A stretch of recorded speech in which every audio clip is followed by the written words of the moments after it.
Hello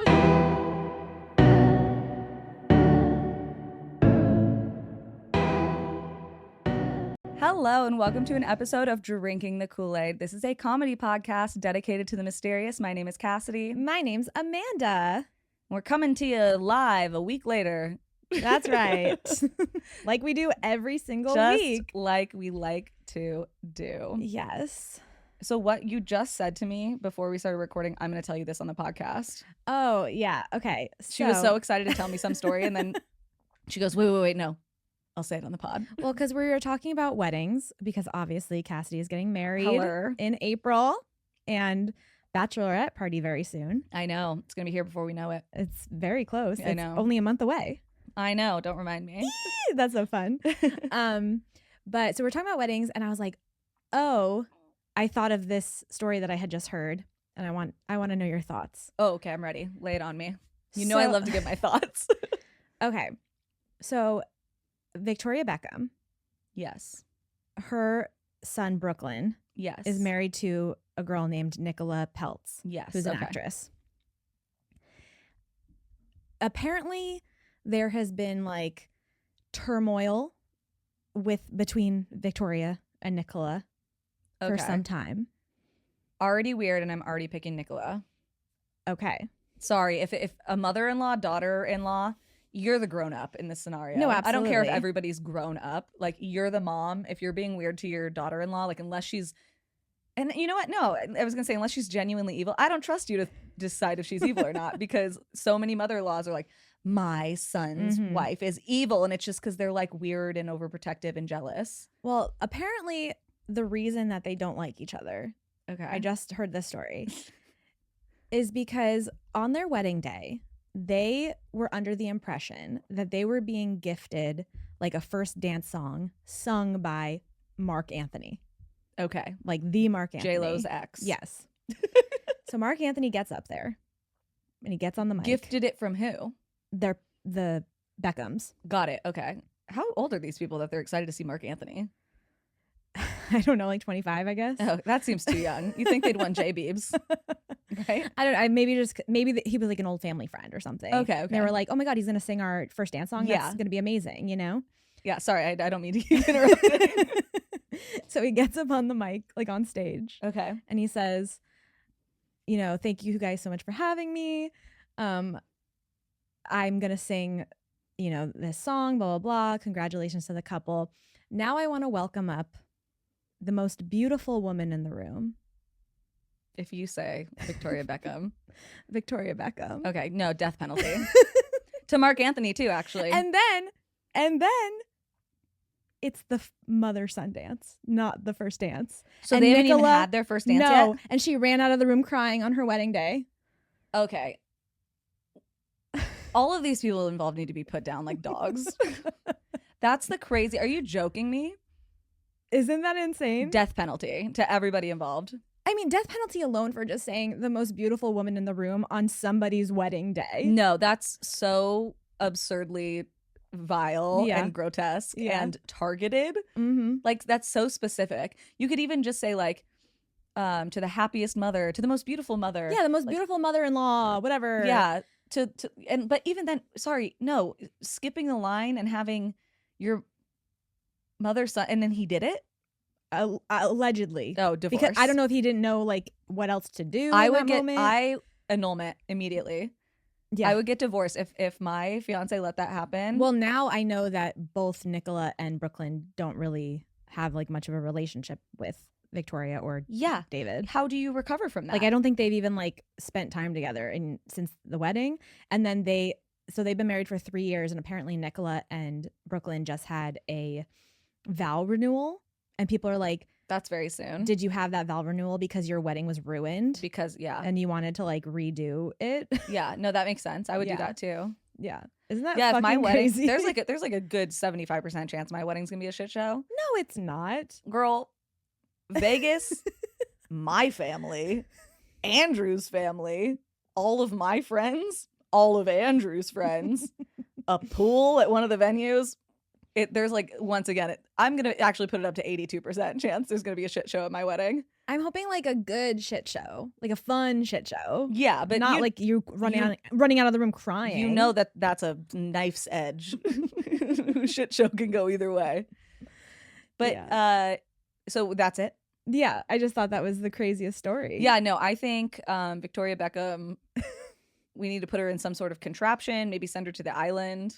I'm just curious. I'm wondering. And so, you know what, David, you too, just for allowing that. No, true. And I would say, I get it. You have to be a pushover now because of all the times you cheated on your wife. So you're like, well, I'll give her this. I'll give her this one thing.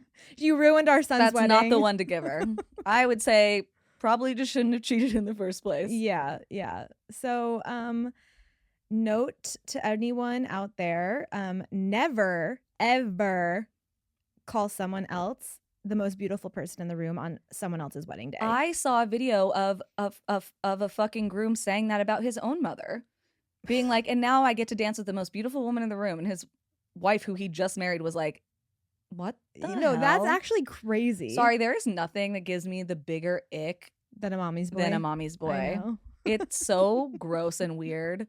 And like, you're also gross and weird for being the mom who like allows this weird incestual romantic relationship. You know what I mean? Like, what are you doing? Yeah. It's weird. It does.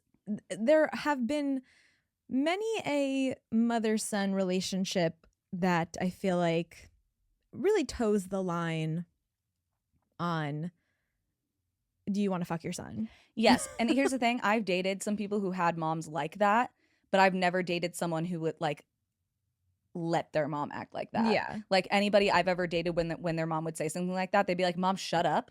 You respect her. Like, and that to me, I'm like, that's all you need, right? Like, it's not your fault if your mom's crazy. Yeah. That's not your bad. That's their bad. And honestly, I understand, like, yes, people should respect, you know, elder people or your partner's mom and dad, whatever. But if they're blatantly disrespectful to you and rude, in my opinion, I feel like there's nothing hotter than your partner, whatever, sticking up for you. I agree. Like, that's sexy. Yeah, I agree. Like, oh. Well, here's my thing. I'm like, I think it's the same. Once you become an adult, like, you give the amount of respect that somebody else is giving back to you. And obviously there's times where you're put in sticky situations, like somebody is your boss or your father-in-law, or your mother-in-law, or like your friend's boyfriend who you hate. All sorts of times where you give people a little bit more grace than they deserve because you know it'll be worse not to. Like, we were kind of just talking about this where I was like, yeah, like you can fake it if you really need to. Yeah. Like, basically always. But there should be like there's always like a limit of like, nope, too far, too much. We don't stand for this. And if you don't stand with me, then we shouldn't be getting married. Absolutely. Yeah. Yeah. I just we were talking about weddings and I was like, oh my God, I have to bring this up because it's just so crazy. I'm very lucky. I do not have that problem with my future in-laws at all. No, Margaret's a fucking G. Oh, she's totally a G. I love me and Margaret are also just like same person. Very similar. Like, we hung out with her once and I think someone took a photo of me and Margaret talking. You guys are wearing almost the same outfit. We were wearing like the same outfit. I think our legs were crossed in the same position and we were both drinking like the same cocktail. And I was like, oh, I'm just your mother-in-law. Like, how did that somehow I am everyone in your life and I don't understand it. Well, I'm your fiance, I'm your mother-in-law. It makes sense. Like, I'm everyone.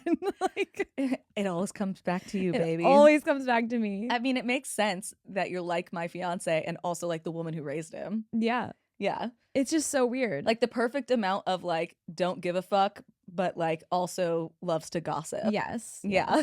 That's all three of you. Because this is something else that we were just talking about before we recorded I was like, sometimes I don't know how, you know, you like me because like Cassidy likes me because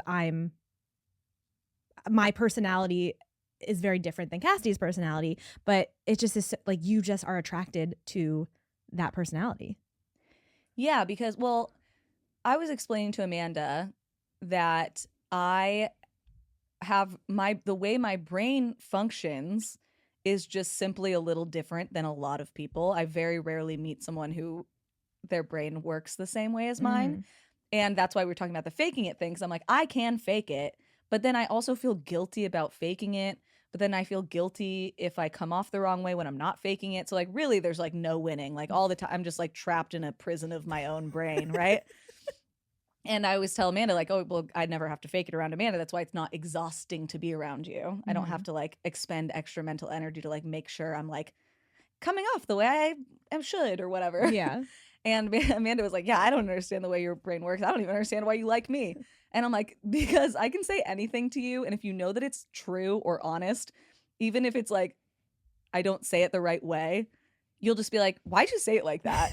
Instead of being like, that's not true. Like, that's a lie. You'll just be like, can you talk to me nicer? And I'll be like, oh, shit. Yes, of course. I have actually noticed that lately every single time. Because like I used to be very passive and very like scared to speak up about anything. Yeah. But if I say something like, why are you talking to me like that? Yeah.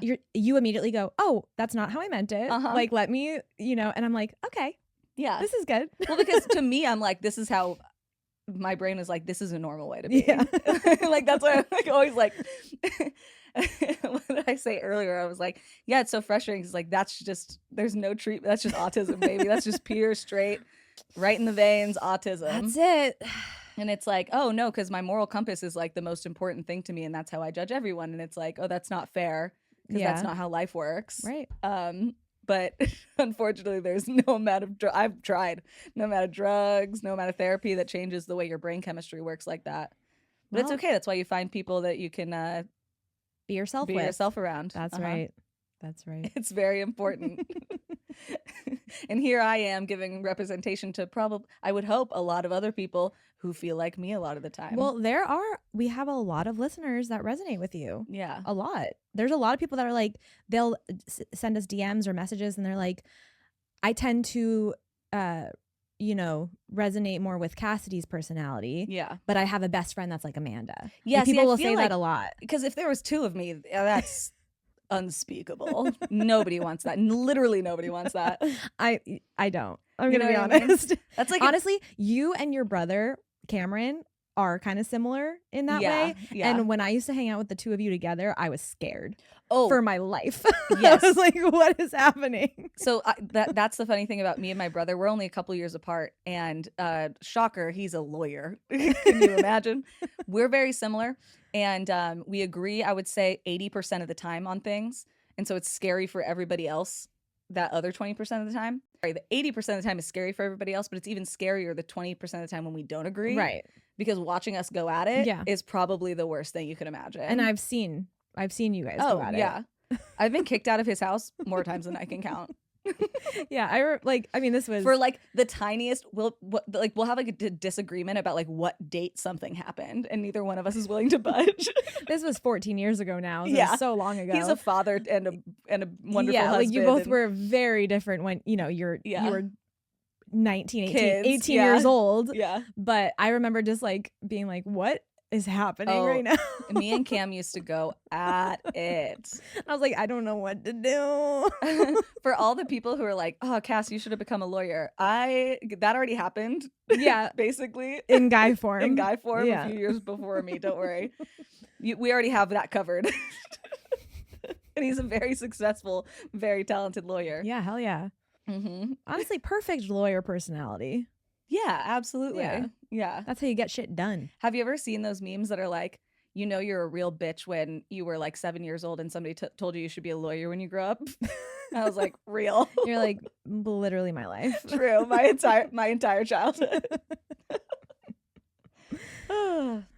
Is this making me feel better though? Me too. I've been so depressed. Me too. It's just like every time I open my phone, it's like, oh, do you want to see a bunch of blown up kids? Mm-hmm. And no matter how much money you donate or how much time you spend protesting or how many times you call the Senate, they don't care. Mm-hmm. Take a look at that. There it is. And I'm like, here's the thing. I should be taking a look at this and it should make me feel sad. Like ignoring it feels equally as bad. Right. And then I'm like, let's take a look at local news. And it's like, hey, all of your friends and you are losing your rights. How does that feel? Oh, and here's a fire to top it off. And now there's a fire. Yeah. Yeah. So, whew. Well, I'm glad this can make things better. Hopefully, if any of you out there are feeling that way, know that we are too. And it is exhausting. It doesn't mean we give up on anything that we're working towards. Keep doing the good. That's right. Keep fighting the good fight. But also remember, it's okay to take a breath, and you're not a bad person for taking a breath, as long as it does not stop your resilience. Mm-hmm. It also doesn't help anything that Mercury has been in retrograde for the last few weeks. Oh, Amanda told me that, and I hung my whole hat on it. Yeah. I was like, bing. You were like, that's why. This is why Let's do everything that. is happening. But don't worry. By the time this episode comes out, we're out of it. Oh, thank God. We are out of it. Just in time for Midsummer Scream. Just in time for my birthday. We just bought our tickets to the Queen Mary Dark Harbor. Yeah, we are good. We are good to go. We're so excited. We love all of those events so much. I know. I can't wait. This weekend is Midsummer Scream. I know. That's crazy. I can't believe it's already here. I'm so excited. Oh, I'm sweating my little cutie patootie off over here. I know. Me too. Did you know it's super humid today? I couldn't. The hair, I just had to I think it looks great. I just had to let it hang how it's going to hang. I love it. Thanks. Yeah. It's so annoying that your hair gets bigger and my hair gets flatter. Isn't it weird how humidity works? It pisses me off. Yeah, like because I want yeah, that. Yeah. Even though my hair is so thin right now, dude, it's crazy. I want that. No, believe me, you and don't. my hair is so flat and lifeless. Have you seen what it looks like when I wake up in the morning? I think Not in years. it would be great. Big and puffy. I like that. Wait, let me show you this picture. I sent it to you when I was in Illinois. But like, Oh, the one in the mirror? yes, like you don't want this. You wouldn't know what to do if you woke up looking like this. You would cry and cry and cry. Maybe like scrunch it? Girl. I look like I put my finger in a socket. I don't know. I'm jealous. It's so uneven. Parts of it are straight for no reason. I love curly hair so much, and I wish I had it. I unfortunately have whatever this is. wavy. It's just so much bigger than a normal wave. Well, it's like one gigantic wave. Yeah. But I was using this shampoo and conditioner that I found out was destroying my hair. Yeah, that's crazy. And I was like, what is going on? And then I stopped using it, and immediately it started growing again. And I was like, why is my hair grows really fast? Mm-hmm. I was like, why is my hair growing? Like my roots are coming in, but it's not getting longer. And then I stopped using this fucking shampoo and conditioner, and I was like, immediately it started getting longer. I was like, this is so fucked up. Air them out. I I'm just almost kidding. wanted to, but I'm too afraid. I'm just kidding. Because what if I'm wrong? And then they post a video about me, and they're like, do you see how often this bitch eats They're Taco like, Bell? this- That she's nutrient deficient. Also, 2 episodes ago, she talked about how her cat was eating cat her was hair, eating and her she didn't hair. even know it. Suddenly, I'm in a lawsuit. They're suing for my cat. They're suing your cat, literally. They're coming for him. Tom is like, what did I do? He has like 3 cans of wet food to his name. That's it. I did make that mistake this week. You gave him wet food? Yeah. Well, because I had to give him his flea medication, and I like to give him a little treat. We didn't have like any. We just got back from traveling, and we've been super busy. So we didn't have anything in the fridge. I usually have like some cheese or some chicken or something. Didn't have anything. So I gave him some wet food. He screamed the whole next day, screamed at me because he wanted more wet food. Yeah. And guess what? I held strong. And he barely screamed at me today. I was going to say, because I only give my cats I give them wet food, and then honestly, I'll throw them some kibble like every once in a while when they're screaming too much. And I'm like, I just fed you 2 minutes ago. Why are you screaming at me? But yeah, my cats scream at me constantly. Yeah, that's why I will never give my cats wet food. The wet food Because curse. I was gonna say, because your cats scare me. Yeah, I'm so traumatized from my cat Irwin because he didn't drink enough water, and I wasn't giving him like the proper wet food to like give him like keep him hydrated, and then he got this urinary tract blockage. That's like how, and apparently, did you know it's like how like every cat dies basically? They either have cancer or they get that. I know. But he also didn't drink water. Like he never drank water. Oh, Tom, he has his own separate water bowl, and he drinks it. Yeah, I have to refill it every day. As long and a as half. you're making sure that the cats are drinking water, that's really important. Because Irwin never did. He finishes his water bowl. Like I say, I refill it, and it has like a centimeter left every day and a half. And then he also drinks out of the dog's water bowl. Yeah, that's good. I think he drinks out of the dog's water bowl just to like assert dominance. Absolutely, he does. Yeah. 100%. He's like, this is my water bowl too, bitch. Sometimes he'll go over and just steal like 1 or 2 pieces of kibble from the dog's food. And Sydney just watches. Yeah, because he's scary. Because what's she going to do? And just walks away with it. I don't even think he likes it. He scares me, so I get it. Like, what do you mean? Listen, it's not my fault I raised an alpha male. He is getting soft in his old age, though. He cuddles so hard with Sydney and with my fiance now. Well, I'm going to have to come over and test that theory because. He even has been nicer to Kate, Okay, well, let's see how he is with me, okay? That's his ex-mother, Yeah, his ex co-mother. his ex-stepmom. Yeah, I want to know because I loved that motherfucker. I know. And then he was just so mean and scary. I think he might outlive me. I don't know. He might. He's yeah. gonna live on sheer See, I think that's the spite problem alone. because Erwin was too nice. He wasn't evil enough to live forever. I do find that the more evil you are, the longer you live. No, absolutely.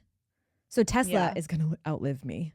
Oh, Tesla's gonna be roaming the earth when it's barren. He's gonna be here for the heat death of the universe. He is.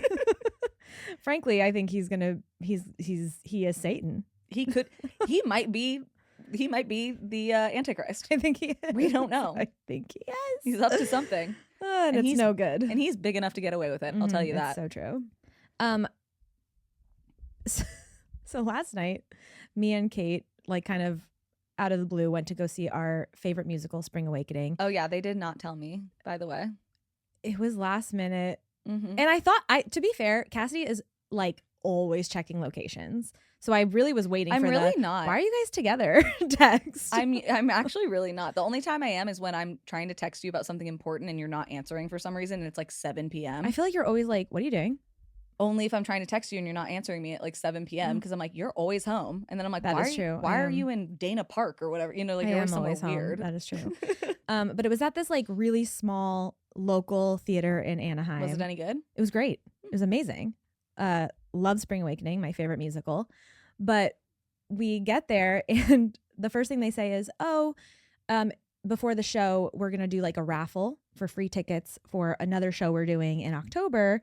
If you guys want to scan the QR code and like fill out the form and press submit, you'll automatically be put into this drawing. Mm-hmm. And I was like, I'm not interested in the show. It was something about like the government. It was like a musical about the government or something. Sounds I don't know. incredible. Something that I'm not personally interested in. But Kate was like, oh, I'm going to enter. Like, that sounds fun. Whatever. So I was like, okay, I'll enter for Kate. You won? I won. You bitch. I never win anything. The way you guys didn't say Because shit I was waiting to tell you on in the the group pod. chat. I was waiting to tell you Group chat, here. dead silent. Nobody even answers my Degrassi texts anymore. Well, our phones were completely off during this 2.5 hour show. But I was like, he goes, Amanda Goodness. And I went, what the fuck? What's the musical? I don't remember. Ask Kate. It's something about like the government. Well, you like Hamilton. That's about the government. Yeah, it wasn't Hamilton. Well, yeah, I would assume they don't have the rights to Hamilton. I don't know. but- They did say it was like a comedy, so maybe it probably is going to be good, but I just wasn't interested. That reminds me, apparently there's a theater near probably where you were last night that does interactive horror theater during October. My friend Lisa was telling me about it. We need to go do it. I need to text her so she remembers. In Anaheim? It wasn't Lisa. It was Liz was telling me about it. Oh, yes, I want to go. And they like come out and they like scare you and stuff. Oh, absolutely. Yeah, I need to text her so I That remember sounds what so it is. fun. That like just like jogged my memory because it's somewhere in OC. I can't remember exactly where. I actually last year at Midsummer Scream, the day that you couldn't come because it was Andrew's birthday and Kate came with me. We went to we just like walked into one of the rooms because there was no line and we were like, let's go in here. And it was a very, very weird, theatrical, scary show, but it was so interesting. And I was like, I want to see like more of this kind of stuff. Maybe it was that. I think she said the last one was either vampires or zombies, and they like come into the crowd and like scare you. And she said that she had a glass of, or like, you know, they give you like those plastic cups of wine, and she got scared and she went, ah, and spilled it all over her husband. Oh, we're going to that. Yeah. Oh, please ask her. I'm gonna text her, yeah, because that'll be fun. That sounds so fun. Yeah, I love that kind of shit. I think she said like somebody she knows was in it or something. I can't remember if it was Liz or Lisa. Now I'm like going back and forth. These L names. You have too many. I'm collecting Amandas and L's. I apparently. know, crazy.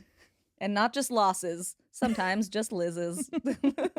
A Liz is better than a loss. Liz is much better than a loss. Yeah. I'll give you that. Speaking of gaining some cool people who aren't losses. Yes. How about we welcome our new cool kids? Let's do it. All right. So thank you guys so much for joining our Patreon this month or this week. We have Laurel B. Hello, Laurel. Isn't Laurel the name of somebody on that show you like with Rory Gilmore? Gilmore Girls? Lorelai, but Lorelai, yeah, okay. close. Welcome to Alyssa R. Hi, Alyssa. Welcome to Haley S. Hello, Haley. Welcome to Savannah M. Hello, Savannah. And welcome to Lindsay. Hello, Lindsay. Thank you guys so much for joining our Patreon. That is a huge reason that we get to keep doing this podcast. You guys have no idea how much it helps us out. It costs money to do this, and also lots and lots and lots and more lots of our time. Yes. But we love doing it for you guys, and you guys supporting us on Patreon makes a huge difference. We do have a new bonus episode on there right now. We also have a new Spilling the Kool-Aid, which is all about that lady and her antipasto salad that's on there. Oh, yes, yes. We have us reviewing some Taco Bell items, and we do have a new review coming out either this week or the beginning of next week, all about the Amy Bradley documentary that is on Netflix. So make sure you watch the documentary first and then check out the review. Also, if you want to chat with Cassidy about a book that she read recently. Yes, so I'm going to be reading. I'm going to be doing that more often. Just whatever book I'm reading, I'm just going to post on there, and if people are looking for a book to read, you can chat with us. I'm trying to figure out how to do, there's like a discourse function. There's a chat. Discord or whatever. Yeah. There's like something like that, but on Patreon that I just don't know how to use it because I'm old. So I'm trying to figure out how to use that because I want people to be able to also talk to each other about it. And so I'll probably do like a little halfway update, and then I'm going to do like a voice, like an actual recorded my thoughts on the whole book when I finish the book. Yeah, you should open that chat feature. Yeah, I just got to figure out how to use it. I don't know how to add people. I look at it all the time and I'm like, should we open that? Well, I don't know how to add people. I don't know like who would want to be added. Like, yeah, I don't know how it works. I don't know if I can just be like, hey, add yourself. I was literally looking at the settings and I was like, I don't know how to use this and it's stressing me out, so I'm not going to look at it right now. But I'll figure it out eventually. But yeah, and then you also will have obviously access to the Haunted Helen. You can see she's visiting us briefly. Yes, we got Helen back just for a little, R&R for a second, and she's going to be sent off again tomorrow. I just wanted to say hi to her. She's doing Check well. in with our girl, and people have been giving her little gifts and writing little notes. If you see on the YouTube, actually, I put her little mini Ouija board in her lap that Trinity gave her. We'll put a picture on the Instagram as well. Yes. So don't forget to follow us on Instagram because you can see pictures and videos from today's show as well. You can. I also would like to say, if you can't afford to join our Patreon right now, we totally understand. But doing something as simple as leaving a 5-star review, liking, subscribing, like even if you don't listen on YouTube, but you have like some old YouTube account from high school, if you go and like us and subscribe on there, it just boosts us in the algorithm. All of that stuff helps. You use Spotify, but you have Apple Podcasts on your phone, just go and leave us 5 stars on there too. Just makes a world of difference. Like as we're trying to, the algorithm is our enemy and also our friend. And so we work to tame said algorithm. Literally, if you could just click everything that has to do with us on any app and any platform. Yes. Really. We know this is annoying. We don't like to say it, but we also know when we do say it, people do it. And I get it because I used to never do it. And then podcasts I would listen to would say it and I go, oh shit. I gotta do it. I don't even follow them. I've never left them a review. I've never like thumbs up them or whatever. I know. Well, that's the thing too, is a lot of people don't realize that they're not even subscribed to our show on Spotify. Yes, that means you're like, I mean, you obviously count to us, but like it doesn't count in like the grand scheme of the analytics, which is like so stupid, whatever. But it does help us. The internet. Yeah. It's coming for us all. It really is. But yeah, anyway, we're happy you're here regardless, even if you don't do any of that shit. We're just happy you're here listening to two dumb chicks talk about weird stuff. We love you. But I would also like to say thank you to the Groovies. Yes. Who actually most recently had Helen and said, thank you for our time with Haunted Helen. I can't wait to see or hear where she goes next. Grayson wanted you to know that he listens to the podcast, and Naomi now requests that the Haunted Helen show is on when we're in the car. That's us. The Groovies send all their love and hope this message finds you well. Stay cool, kids. We love you guys. You guys are so sweet. I loved all your pictures with Helen. I love that you guys went Bigfoot hunting with her. Like, once again, this is just a very fun thing that we do. We do this at all levels on Patreon. So even if you join at the $2 level, the Helen thing is available to you. And it's just like a fun way to connect with other listeners. I've seen people in the comments like who are like, I only live like 45 minutes from you. We should do this together. Yeah. We should do this spooky stuff I together, did or whatever. see that. So it's just kind of a way to try and build community and figure that out. Yeah. But thank you guys so much. Also, I really quickly wanted to say happy birthday to Morgan.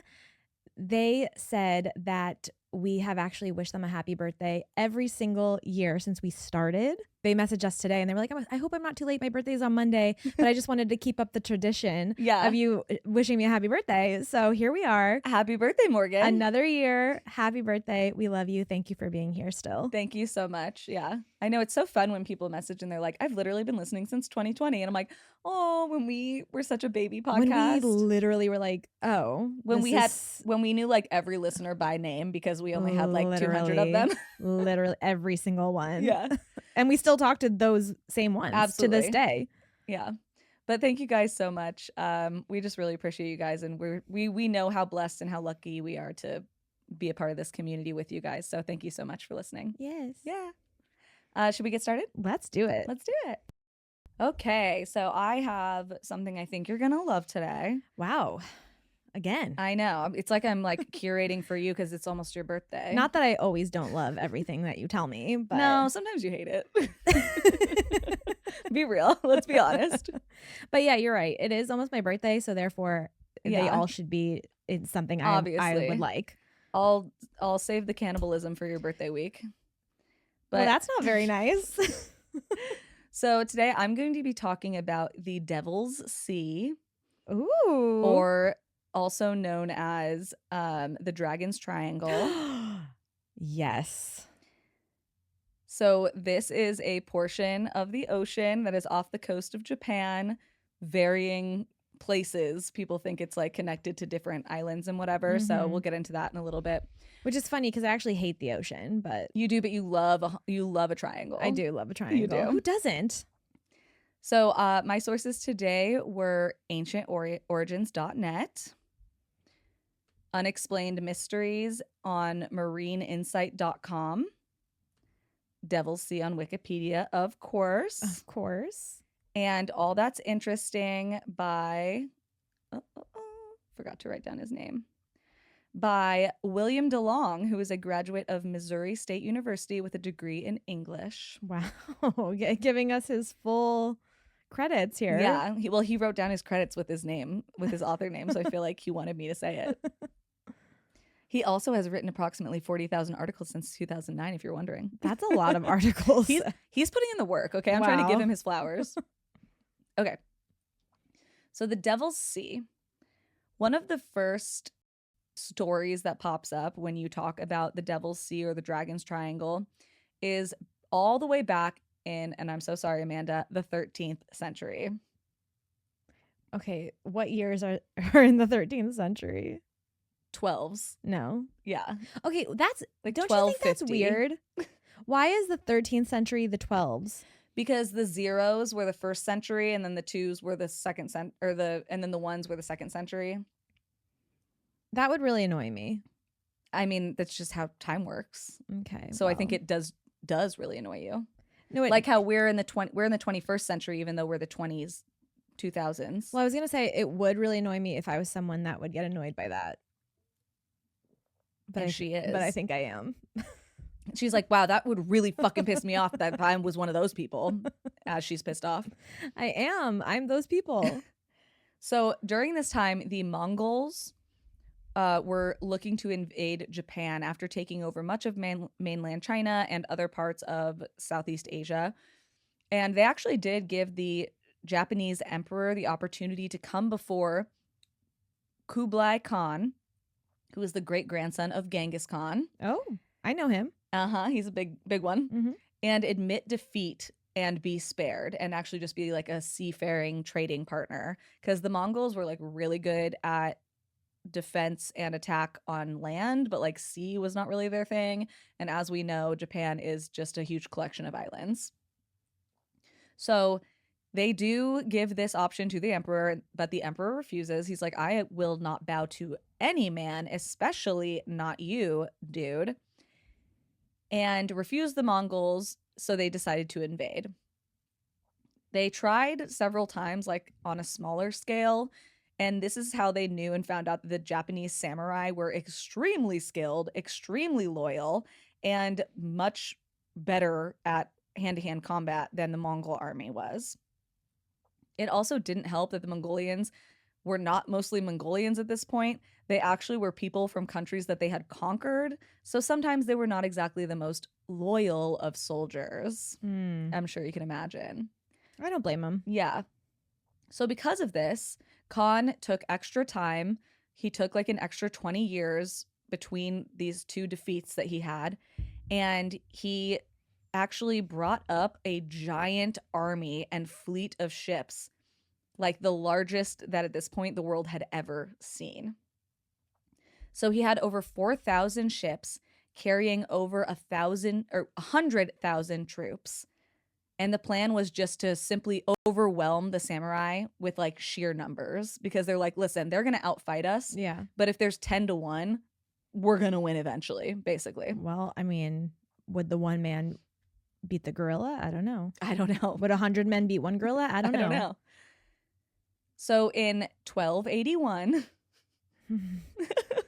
can we get into like the 1900s, her please? eye starts twitching. Literally the early 1800s, like that's as good as it gets for late you. 1700s I'll even give you, you know? Okay, like 1780 we can get behind. I'm starting to like handle that more just because we talk about so many stories like that. But like 12, I don't even like the 1300s even seems crazier than 1200s for some reason. Like I've never even heard anybody being born in the 1300s. Sometimes that's just how numbers work, girl. I don't know. Some numbers are just worse than others. Right? Doesn't 13 sound weirder? It's like how 35 somehow feels younger than 34. Like we were talking about this, right? Like 34 is younger than 35. Right. Or how like 33, I'm like, I feel amazing at 33, but then I'm like, oh, I'm going to be 34. Oh no, I'm so old. Yeah, 32 feels somehow younger than turning 30 did. Don't know how to explain it. Once again, numbers, how do those work? You know what I'm saying? Nobody knows. Magnets, how do those work? This is where math comes in, and that is just not. That's really none of our business. That's not here our at thing. Drinking the Kool-Aid Incorporated. Not our forte. Drinking the Kool-Aid LLC, which legally I'm allowed to say now. Legally, yeah. So the Japanese, they begin to see ships off of the coast of their country. And at first they're just little dots and just a few, and then more and more, so many now that they couldn't even count how many ships are coming. So they knew, they were like, we're going to be outnumbered. It's so over. But like I said, the samurai were they're going down fucking fighting. Yeah, you of know course, what I they're mean? samurai. Yeah, they're like, I don't care. We don't surrender. We don't give up. Have you ever heard of a samurai sword? Have I? They're gonna take them out. So they're like, we don't care. We would rather die in honor than cower in defeat. They knew that it was going to be bad. And the Emperor of Japan actually called upon his people to pray to the god of war and to call upon the divine winds of the sky to come and help them. Yes, get the divine winds of the sky. Yes. Do you want to know what those divine winds are called? Tell me. Kamikaze. Ooh. Which is where that comes from, World War II. That's what they, obviously was used in a different sense. Or a kamikaze shot. Yes. That I like to take personally. But yeah, it basically translates to like a divine wind. Okay. Yeah. Obviously now in modern culture, it has a very different meaning of like a suicidal pilot, basically, or suicide bomber. Oh, yes. So the emperor calls on his people to pray to the god of war. And before the ships could reach the shore, the sky suddenly grows dark. Intense winds began to whip across the ocean, causing massive waves, ripping apart the Mongol ships.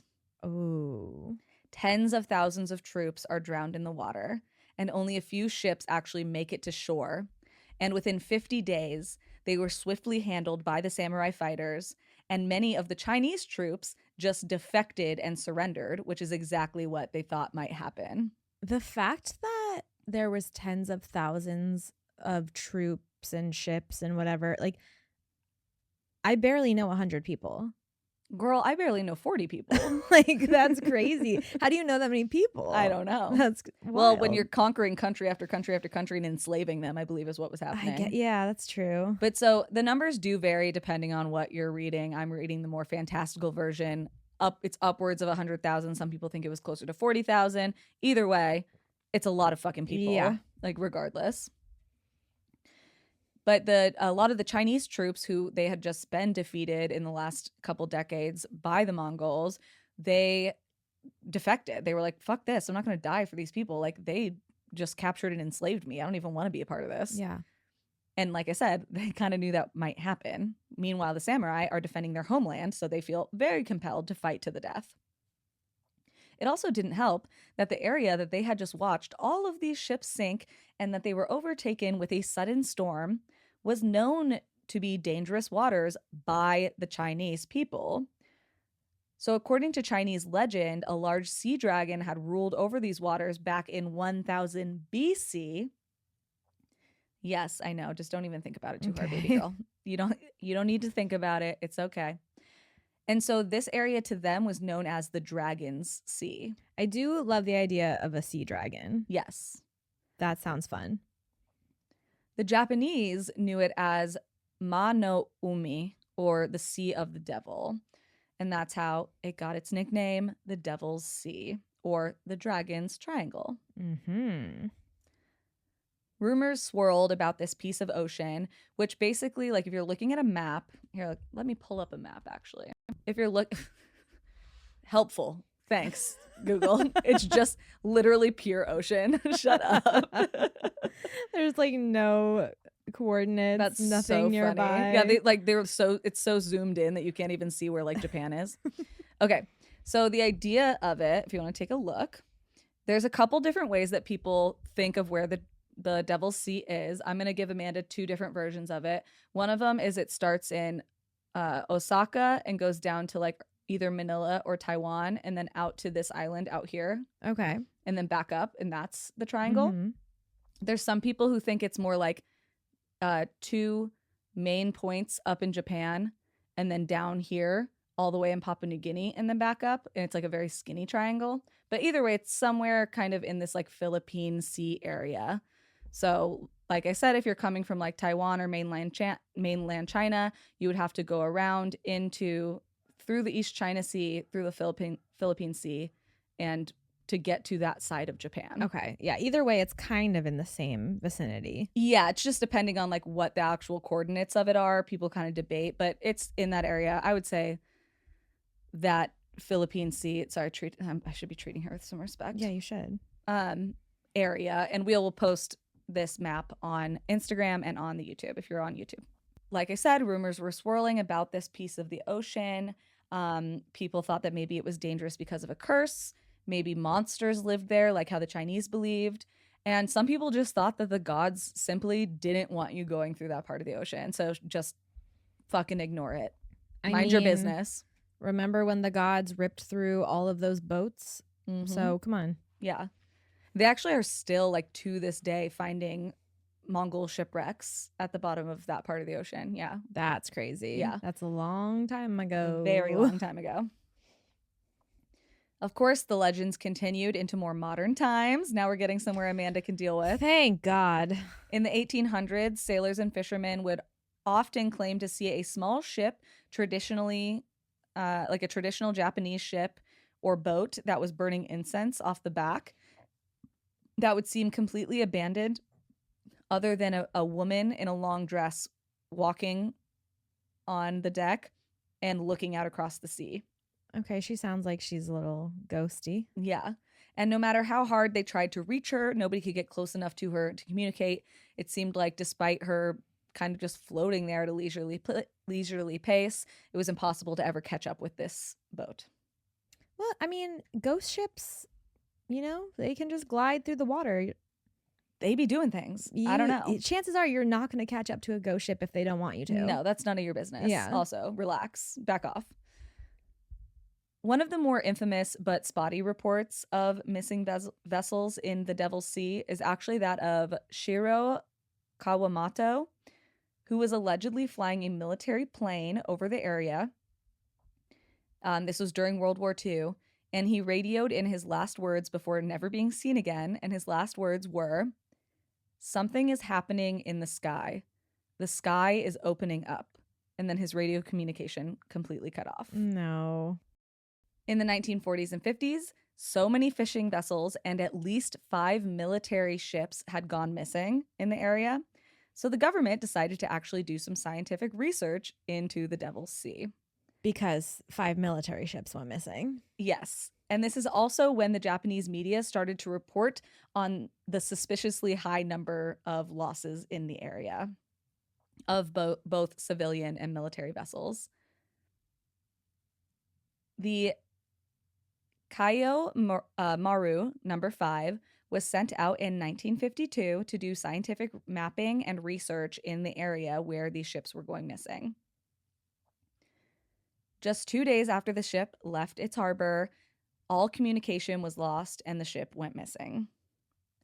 The shipwreck was eventually found, but none of the remains of the 31 crew members were recovered, and there was no distress call that ever went out before whatever happened to break up the ship happened. This is when in the US, the New York Times started writing stories about this, and they also included the term the Devil's Sea. And they explained in the first article that ever mentioned this that there were 9 ships that had been lost in perfectly clear weather. Okay.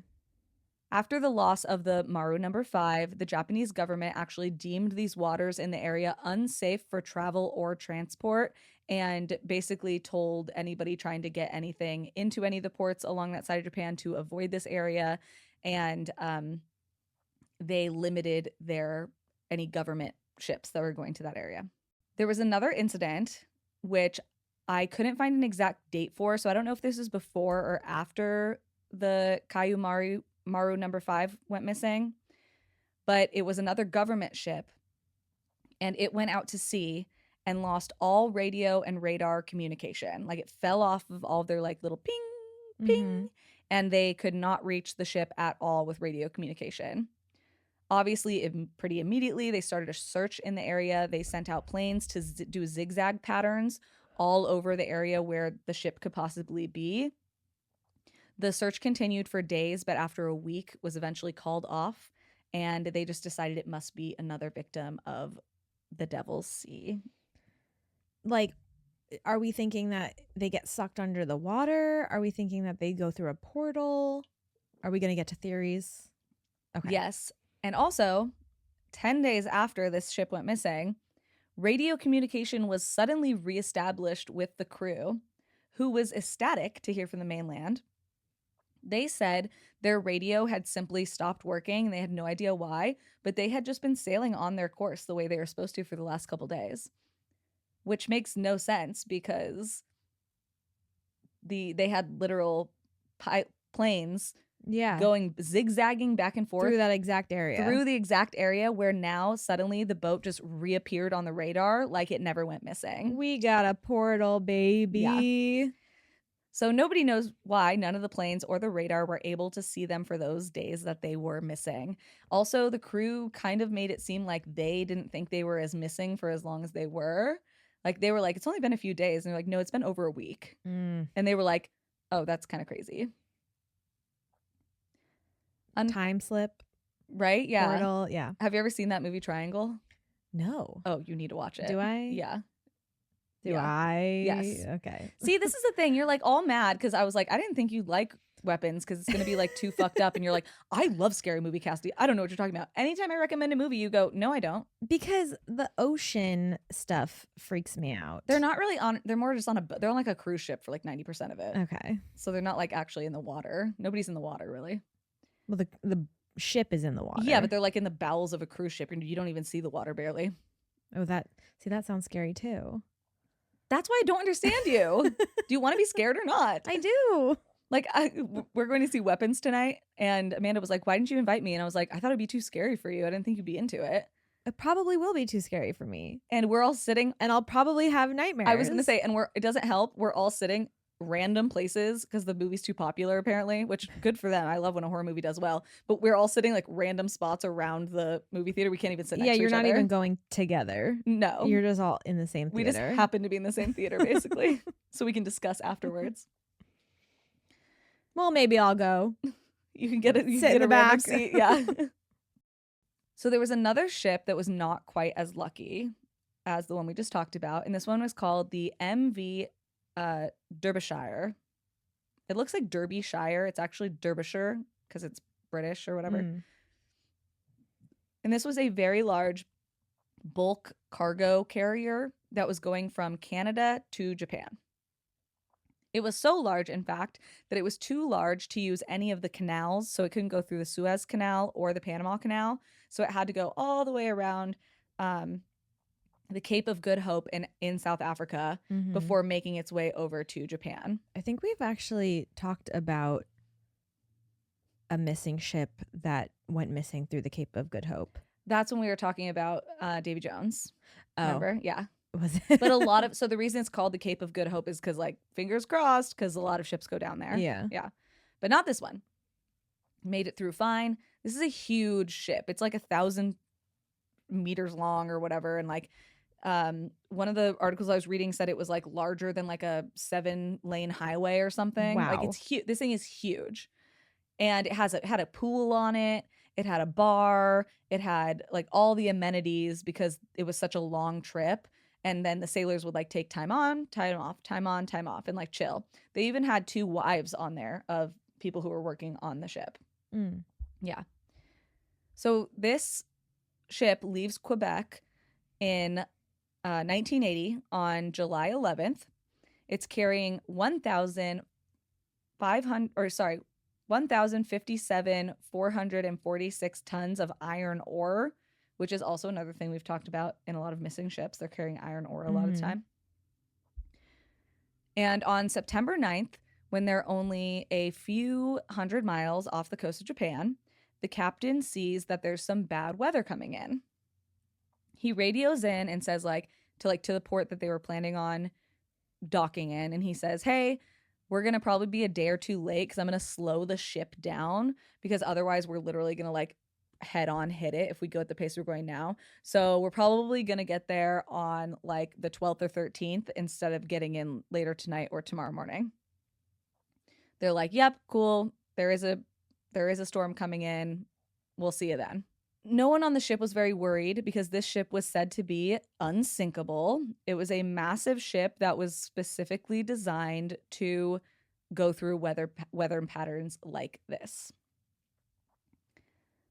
So despite her never issuing a Mayday distress message at all, the ship and all 44 passengers were lost at sea. The search for the Derbyshire began on the 15th of September, 1980, and was called off 6 days later when no trace of the vessel was found. Then it was declared officially lost, and it was also reported, obviously, to the UK government because that's where the ship and all of its crew were from. And 6 weeks after the sinking, one of the vessel's lifeboats was sighted by a Japanese tanker. But that's the only trace of the ship that was ever found.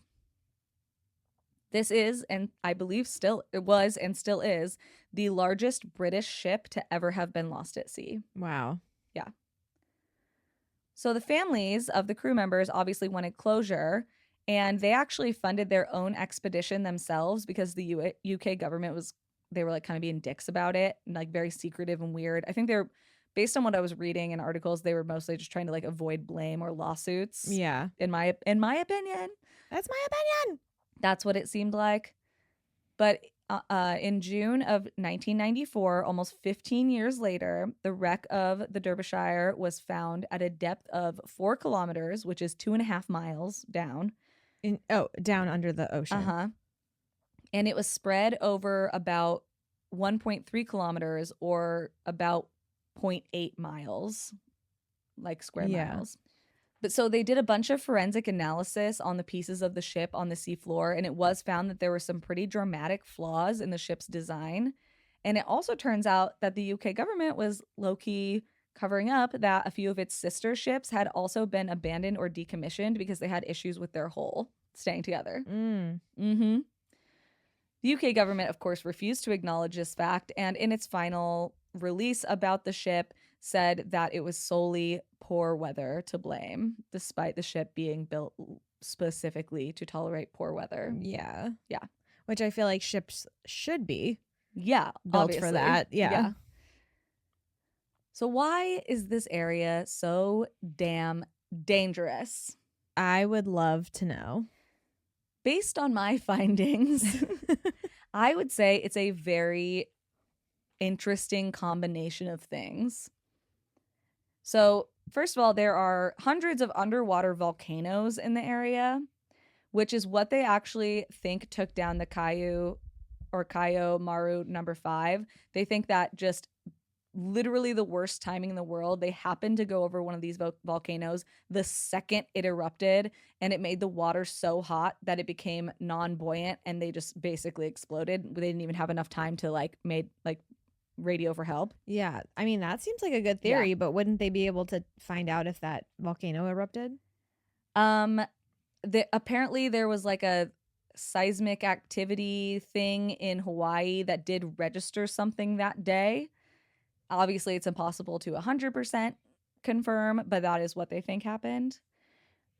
This also is why people think the Chinese and even the Japanese might have thought, like way back in fucking BC, that there were dragons in the water because of all of these volcanoes going off and huge spouts of fire and lava would shoot into the sky. Which makes sense. Yes. Yeah. But maybe it was a dragon. Maybe. Okay. Maybe the dragon's just under there and he's just sleeping and that's him snoring. Yeah. Or he burped. He burped. Maybe. You never know. Another thing that's like very specific to this area is there's a lot of bad weather because there's converging both water systems, weather systems, and a ton of open ocean, obviously, between Japan and the United States. Like the only thing that's in between there is Hawaii, which is a tiny little island. So this causes sudden and extreme storms that are not necessarily easily trackable. Now, obviously, we have a lot better ways to track them, but even back then it was really difficult to predict storms.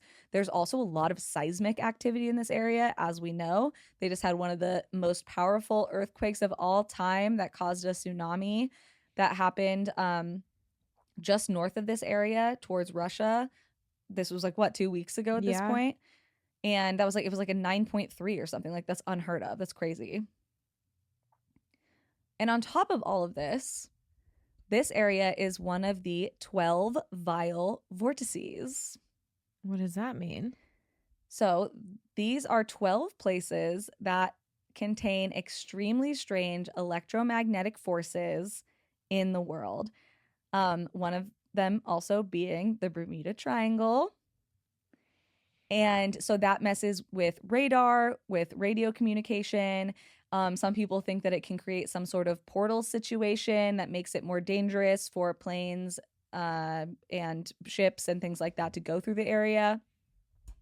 So basically, it's just like a huge conductor of energy, which is something we talked about when we did talk about the Bermuda Triangle. And when you have these giant ships going through with like ore in them, that's something that just attracts the bottom of the ocean, basically. Yeah. So there are 12 vile vortices. I'm going to do like a whole separate episode on that because it's a whole thing.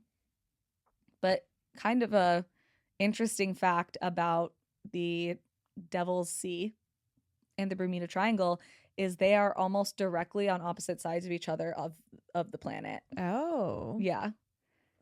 That is interesting. Yeah. Like, you know how like when kids were like little and like, I'm going to dig a hole to China. Yeah. Like it's like that, but actually it is like that. Oh. Yeah. Between these two. Right? That is interesting. Yeah. So people, whether how they feel about the paranormal or not, there are various things happening in this relatively small portion of the ocean that seem to just make it like an extremely dangerous place to be. Obviously, now we have better ways of predicting things like volcanoes, seismic shifts, and weather patterns. But obviously, clearly, we also can't because we look what just happened in that area. Well, just north of that area with a huge seismic shift that caused that huge earthquake and flooding and a tsunami. Yeah, that's true. Yeah. But obviously, there are tons of people who believe that there's other things that happen here. And we've had this conversation a lot on this podcast where we're like, ¿por qué no los dos? Yeah, right? If there is a place that is like extremely active naturally, wouldn't it also make sense that it might be somewhere that's got a little bit of a thin veil, as we like to say? It would attract the maybe more paranormal aspects of life. Yeah. Yeah. And these electromagnetic forces do mess with human technology, and we don't really know why. Yeah. The other places, just to give you an example of two of the other places that are part of these 12 vial vortices, are the North and South Pole. Because things get a little wonky there too. Yes. Yeah. Yeah, that checks out. Yeah. So even now, while it is a little safer to travel through the Devil's Sea, it's still a very unpredictable place. If I was going on a cruise and we had to go through there, I'd be like, that's not happening. Luckily, it's like off the coast of Japan. So unless you're traveling from like Hawaii to Japan, you really shouldn't have to go through it. Like there's other routes to take if you're going through any other part of Asia. But yeah, so that is just some of the history and some of the theories surrounding the Devil's Sea, also known as the Dragon's Triangle. I think that there are dragons that live underneath the sea, and that when they see a ship that they don't like, they go, open the portal. Bring, bring, bring. Hello. Hello. Open the portal. And yeah, That's rude. if you don't open the portal, I'm gonna toast them. And then that one ship that didn't get the portal opened, that's when he did that. That's pretty rude. Yeah, well, he's a dragon. That's true. They don't care about us What do humans. you expect? You think he's gonna be nice? They don't care about us mere mortals. No, he's like, get out of my sea. Yeah. I actually recently read a book that was all about like if dragons actually invaded Earth or like woke up from the core of the Earth and how just woefully unprepared we would be. Right. It's very interesting.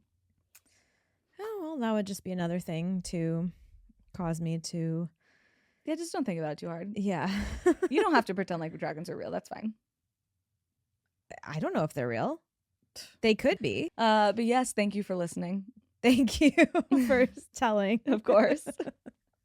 One more place to check off your vacation list, huh? Yep. That's the one. All right. So no dragons in my story.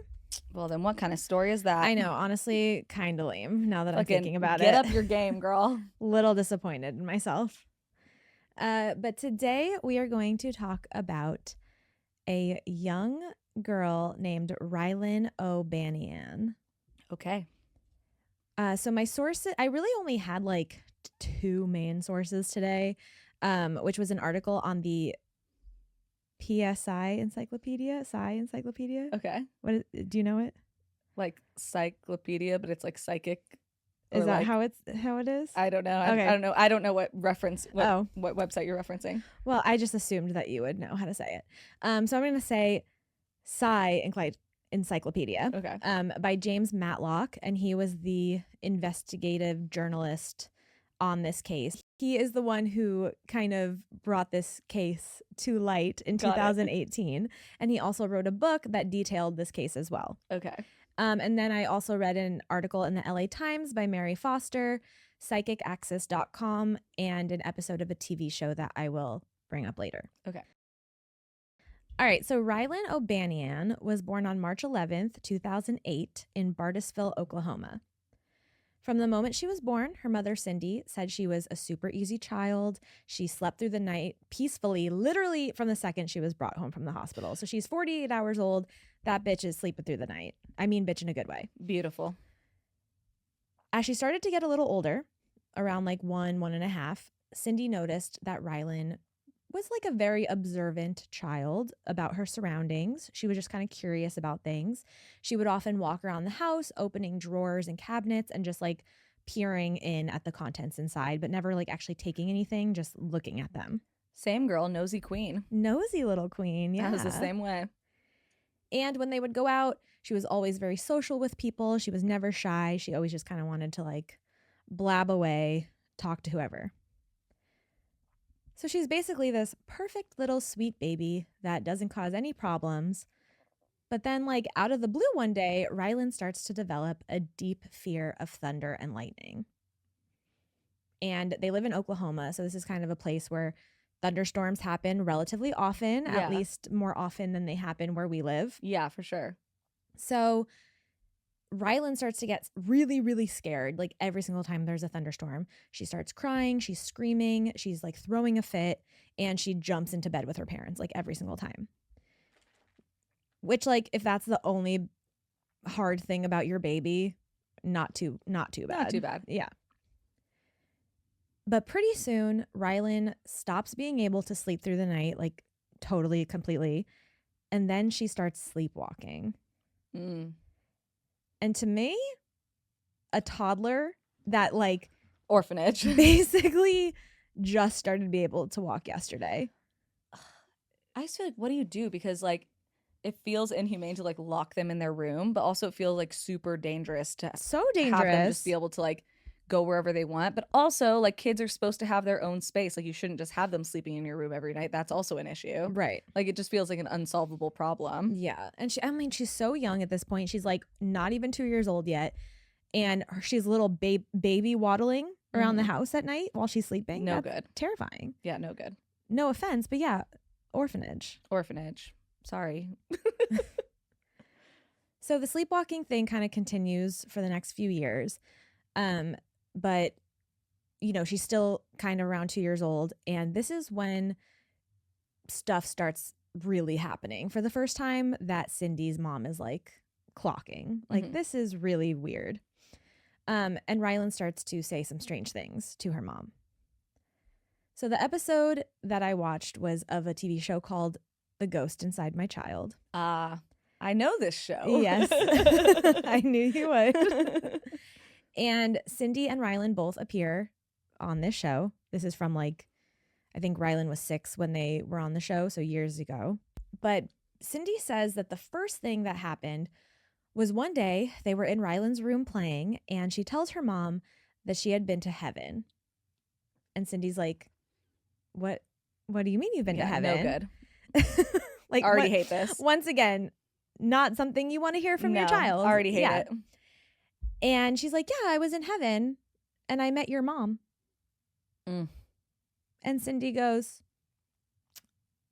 you met my mom? So Cindy's mom, which is Rylan's grandma, actually died 12 years before Rylan was even born. And Cindy was like trying to rack her brain thinking like, you know, Rylan's like barely 2, like not even 2 yet. I don't even think I've talked to her about my why mother. would you? Yeah, like I had never even like. You don't want to have to explain death to a 2-year-old. Yeah, she's like, I don't think I've even like shown her a picture. That's what goldfish are for. Exactly. You know? Yeah. I think I had a goldfish that died at 2, and we flushed it down the toilet, and then one of them I buried in the backyard. I feel like that's why you get like a fish when you're a kid, is because they don't live quite as long as like especially a dog. From the fair.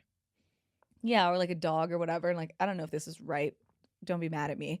But like it, you know, it gives kids like a very easy entryway into understanding life and death. Like, no, he's not asleep. He's gone. So we have to give him a funeral and then you'll never see him again. Right. But it's okay. You can still love him. He's just gone. You know what I mean? Like that's what goldfish provide for young children. I completely agree with you. I think that's I did see somebody accurate. once who like had their goldfish for like 15 years though. My neighbor, Morgan, next door, she was like, we got a goldfish from the fair. I didn't think that motherfucker was going to live for 2 weeks. And I think it's still alive. It's been like 10 years or something. Not 10 years, maybe like 5, but still. No, I've seen that happen to people where they have goldfish that just lived forever. And I'm like, sick, brother. And it's like big. It like grew. Yeah, they keep getting bigger. It's like a monster. Like this big. Yeah. Yeah. So Cindy's like racking her brain. She's like, I just don't think I've ever talked to her about her grandma before. But like, you know, at this point, it's kind of like maybe someone else did. She did have a brother that was a little older. Maybe he mentioned grandma. Okay. I don't know. Something like that. So Cindy's like, well, what do you know about grandma? And Rylan says, well, she had brown hair and brown eyes like you and I have. And she's really nice. She played with me a lot. Okay. And Cindy's like, all right, that's a little alarming to me, but she's not wrong. She did have brown hair and brown eyes. Then Rylan starts complaining that things are hurting her body. So whenever her like hair would touch her back, she would say, ow, that hurts me.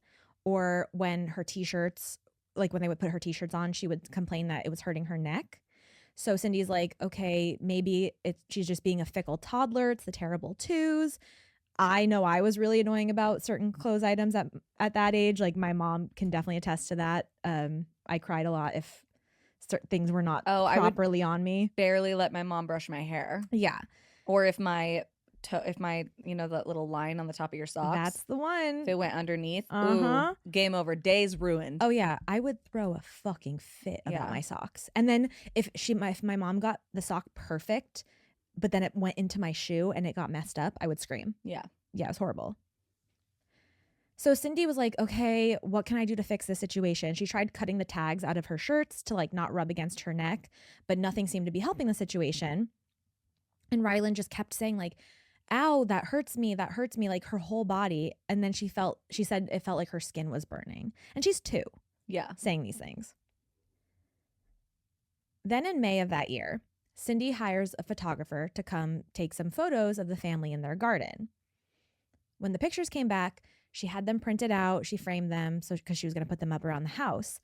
And one day, Rylann comes into the office and she sees one of the photos and she's wearing this like cute dress and she's holding a big white flower in front of her. And she says, I used to be bigger. And Cindy's like, what do you mean? And Rylann says, I used to be bigger. And then just walked away.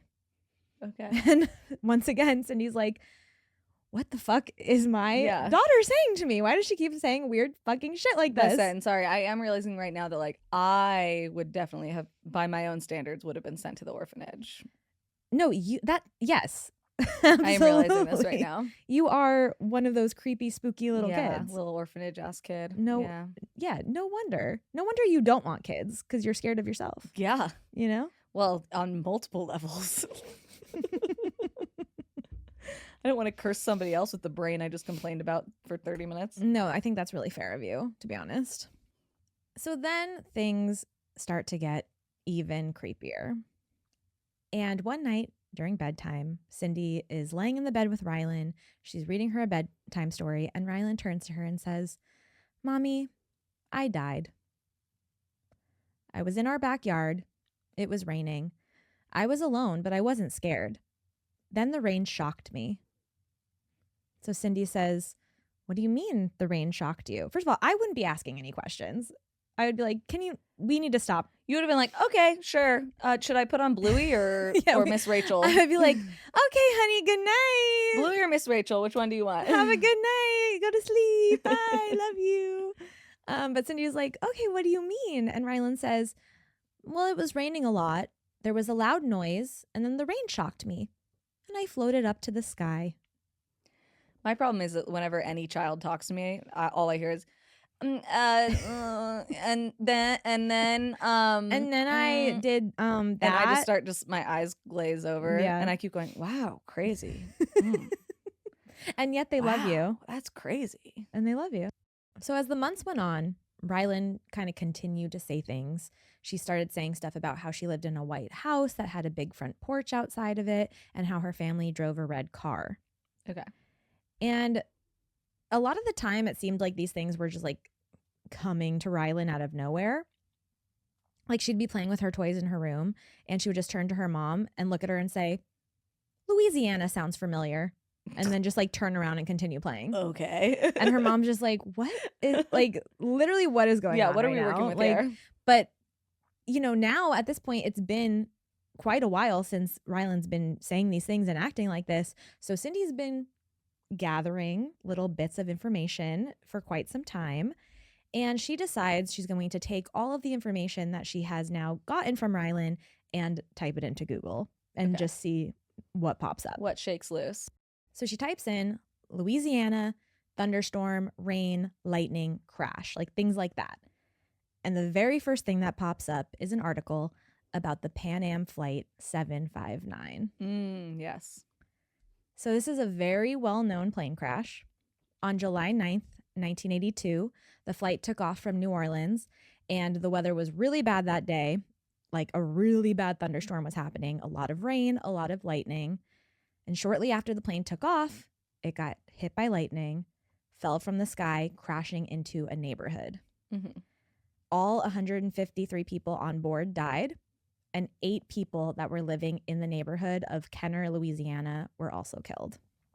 So Cindy reads all about this, but she's like, okay, I'm not going to like say anything to Rylann because I don't know exactly what's going on. I kind of want to see what else she's going to say about also, this. like, you're not trying to traumatize your child. Yeah. Also, like, she's like, what, 3 at this point? So she's like, I'm not going to fucking be like, oh, did you hear about that plane crash in Louisiana in 1982? When all these people died to her 3-year-old? Remember that? No, she's not going to say that. But she didn't really have to because in due time, Rylann started to kind of say more things. So one day she says that the year 1971 sounded familiar to her. And then on another day, she walks into her mom's room and she tells her mom something about the name Jennifer. And Okay. once again, just kind of walked away. Yeah. So Cindy's like, Writing all this down. all I'm right. sure. Yeah. So she goes back to Google and she's reading through all these tons of articles about the Pan Am flight. And she comes across an article that talked about the 8 people that were killed in the neighborhood. And one of those people were 11-year-old Jennifer Schultz, who would have been born in 1971. Okay. I'm sorry. Yeah. How? She's crying right now telling me this. Because that's crazy. That's fucking crazy. No, it is. Because Like, it's not even like the flight was in 1981. This specific girl was born in 1971 and the flight was in 1982. Yeah. Like, that's fucking crazy. Yeah, that is. So Cindy also put together that the fact that there was burning fuel coming out of the plane like during the crash, and Rylann is constantly saying, my skin is burning, my skin is burning. Yeah. So she's like, okay, obviously this little girl probably got burned to death. Like, this is crazy. So then one day they're in the car and Rylann says from the back seat, Mom, do you want to see a picture of the plane? And at this point, Cindy still has never said a word to Rylann about the plane crash, about any of the articles she's read. So Cindy turns around and she's like, the plane? And Rylann says, yeah, here's a picture of the plane. And she shows Cindy a drawing that she had just done. And it's of a plane outlined in black. And there's like some blue on the front and on the sides. Yeah. And Cindy's like, oh, why did you use those colors? And Rylann says, that's what color the plane was. And famously, Pan Am airplanes were blue and black. So finally, after like all of this shit that had been going down for years, Cindy just straight up asks Rylann, like, what exactly do you remember from the day that you died? Yeah. And Rylann says that she remembered that the plane kind of was veering off to like one side.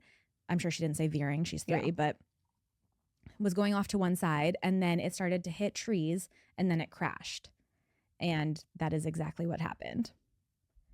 So Cindy now is like, okay, I'm going to just tell Rylann at this point, like what she had found out. Actually, Rylann was now 6 at this point.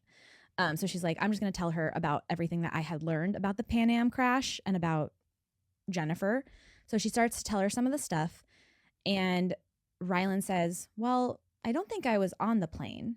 Was I in the yard? And Cindy's like, well, yeah, there was a young girl in her yard and she got killed when the plane crashed. And Rylann says, her name was Jennifer. And Cindy goes, yep. And Rylann goes, was I Jennifer? I think I was. Ooh. Man, I hope reincarnation's real so bad. Like, that is so fucking creepy. Yeah. Creepy, but also cool. Yeah. Like, I don't want that to happen to me, though, for the record. To be reincarnated or to have your child be to reincarnated? have my child be reincarnated. I mean, they most likely will be. If reincarnation is real, then it will be a reincarnated child. Like, you think everyone is reincarnated? I would assume so. And, you know, I think, have you ever noticed that, like, whenever these kids remember, it's because they, like, died in some weird, tragic way. So I think that might just, like, have, like, some trauma attached to it that you, for some reason, remember. Like, if you, like, die at 87, like, surrounded by people who love you, maybe you go into the next life, like, not remembering. Yeah. Yeah. Well, that seems boring. What do you mean? Like, I want to remember. No, I don't. I don't want to remember anything. I was going to say, I want to know my past life. I don't want to know my past life. Actually, really? I would go to one of those. I went to one of the shops downtown, like one of the crystal shops downtown, like years and years ago. I think I probably told you this before. Weirdest thing ever. I go in and the woman is sitting there and she goes, oh, you used to be married to a man that was like in the military. Oh, you did tell me this. And he's standing behind you, and his name was Erwin. Yes. Which was my cat's name. Yeah. And I was like, oh, thank you. I do remember you telling me that. Yeah. Yeah. I would do like a past life reading just to see what's up. Well, now I want to do it just See? because I don't want to be left out, you know? So after this conversation, Cindy takes Rylann to Kenner, Louisiana, because she's like, okay, let's just go there. Let's see if anything kind of like sparks in her memory. Yeah. And they're not like super far from it. No, they're in Oklahoma. So you actually do see this like part of this in the episode that I watched when they're in the neighborhood, but they're walking around the neighborhood and no one actually mentions this, but they're standing in front of Jennifer's old house and they point to it, and it is a white house, just like Rylann had mentioned years before, but no one like brought that up in the episode.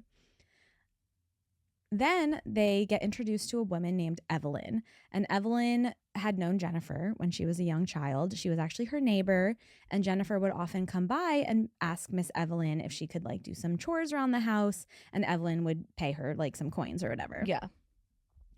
So in the episode, Rylann doesn't really say too much to Evelyn, but apparently after they wrapped filming and Rylann and Cindy were going to leave, Rylann said she had to go to the bathroom, and Evelyn was like, oh, you can use my bathroom. It's just, in the door. So Rylann goes into the door. She walks through the kitchen and into the bathroom without asking anyone where it was. She just like beelined for it, and Cindy was following behind her. And she said Rylann kind of was just standing there, like staring at the vanity. And she said, I know this. I've been here before. And when they walked out, Cindy kind of told Evelyn about the little moment where, where Rylann was just standing there staring at the vanity. And Evelyn said that Jennifer used to go into her bathroom, open the drawers and look inside, but never take anything. And Cindy said Rylann had been doing that since she was a baby. Yeah. Nosy bitches unite. Yeah. So after this trip, Rylann stopped sleepwalking and everything kind of like stopped. Like she just didn't really talk about anything anymore. And I think it was going to the location where the crash happened, maybe like gave her the closure that she needed. Yeah. And she just kind of was like Rylann, and she's out here, she's playing sports, she's thriving today. And the story of Jennifer Schultz obviously is extremely sad and tragic, but Cindy did say in the TV show that if there is, some way that she's able to give Jennifer the life that she never got to live, she's happy to do that. Yeah. And provide that for her. If your kid died tragically and then you were like had this thrust upon you, would you be like stoked that they're getting a second chance?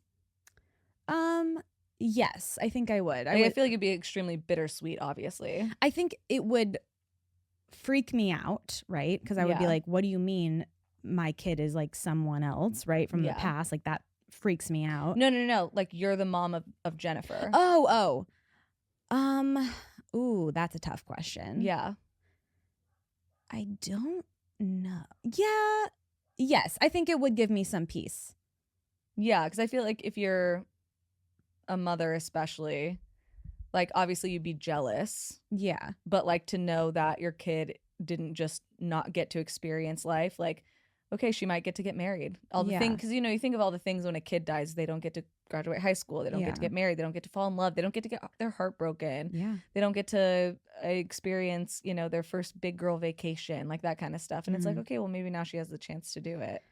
Yeah, I think I would be jealous that I couldn't be a part of it. It would be a hard pill to swallow. And I think I would be like, is it overstepping if I form a relationship with Rylann? You know what I mean? Like, yeah. Because that seems like, I get it if the mom is like, I don't really want you to form a relationship but if you with could my be daughter. like an auntie. Yeah. Yeah. Because that would be cool. But and then to see the similarities between her. I do feel like people would have a hard, like you would have a hard time. Yeah. No, that of course. Building, like you would be like, no, that's my kid. Absolutely. Yeah. No, 100%. Yeah. That's like when we even talked about where like if you couldn't get pregnant, I was like, I would consider like donating my eggs or whatever. And you were like, well, wouldn't you feel like that's my kid? I'm like, I know for a fact I would not. Yeah. But you were like, well, I'd feel that way. That's why. Because I would always be like, that's Cassidy's shot, Yeah. Even though it's like, but I'm like, I would not at all. I'd be like, I'm strictly the aunt, and that Yeah. is your fucking kid. Don't Yeah. come to me with that bullshit. Yeah, that's actually a really, really tough question, Yeah, because right? on one hand, you want to be like, oh, I have this like comfort and peace knowing that my daughter's going to be able to like live the life that she deserved to live. And that it's not just nothing, Yeah. right? Like she didn't just cease to exist, because I feel like that is the hardest part, like with dealing with death in my life, at least. Yeah. Like, you know, especially with people who are young, who I've known who have died. Like that's the hardest part. Like I was actually thinking about this the other day, because I've a few friends that died pretty young, and I was like, God, it's just so crazy to imagine like I'm older than some of my friends ever got to be, Yeah. right? And so like that's been like a thought in my head recently a lot, and I'm just like thinking about all like the milestones, so I can't even imagine it being like your kid, Yeah. like all the things they're not going to be able to like do or experience or feel. I actually don't think, as far as I could tell, that Rylan and Cindy ever connected with Jennifer's family.